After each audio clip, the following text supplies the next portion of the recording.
Warga Desa Purwaraja, Kecamatan Menes, Kabupaten Pandeglang, Banten, digegerkan dengan kasus dugaan pembunuhan yang terjadi pada Kamis, 11 September 2025, dini hari.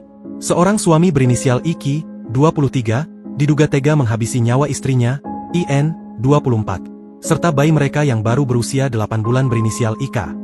Peristiwa memilukan itu terjadi sekitar pukul 3 waktu Indonesia Barat.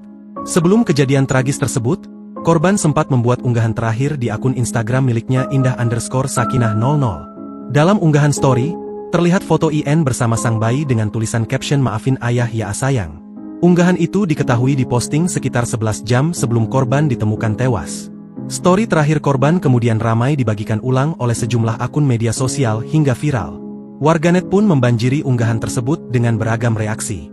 Tak sedikit yang merasa pilu sekaligus mendoakan almarhumah IN dan bayinya. Berdasarkan kabar yang beredar, pelaku diduga tega menghabisi nyawa kedua korban di rumahnya sendiri lantaran kalah judol. IQ diduga memiliki utang kepada perusahaan ekspedisi JNT, tempatnya bekerja. Jumlah utang Iki kepada perusahaan tersebut mencapai 11 juta rupiah. Uang itu diduga digunakan oleh pelaku untuk bermain judol. Saat dikonfirmasi, Kanit Reskrim Polsek Menes, Aibtu Aan Andriansyah membenarkan adanya peristiwa tersebut. Aan mengatakan, insiden itu diketahui oleh mertuanya sendiri sekira pukul 8 waktu Indonesia Barat. Tahu-tahu sama mertuanya, pintu rumahnya didobrak, katanya. Jenazah ibu dan anak ini kemudian dimakamkan pada Kamis sore sekitar pukul 16.30 waktu Indonesia Barat. Kasus tragis ini masih terus didalami oleh kepolisian, termasuk dugaan kuat keterkaitannya dengan masalah utang dan judol yang menjerat sang pelaku.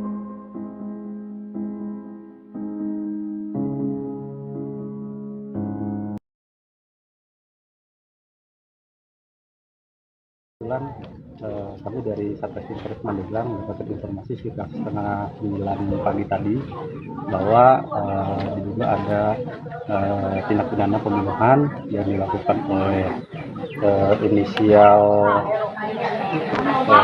MIA terhadap istrinya beserta anaknya, yaitu inisial I, anaknya inisial IM.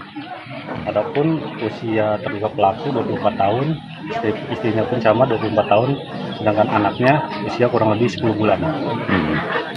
Kejadian itu awal mulanya diketahui oleh saksi yang merupakan bapak dari si istrinya itu, bapak kandungnya ya.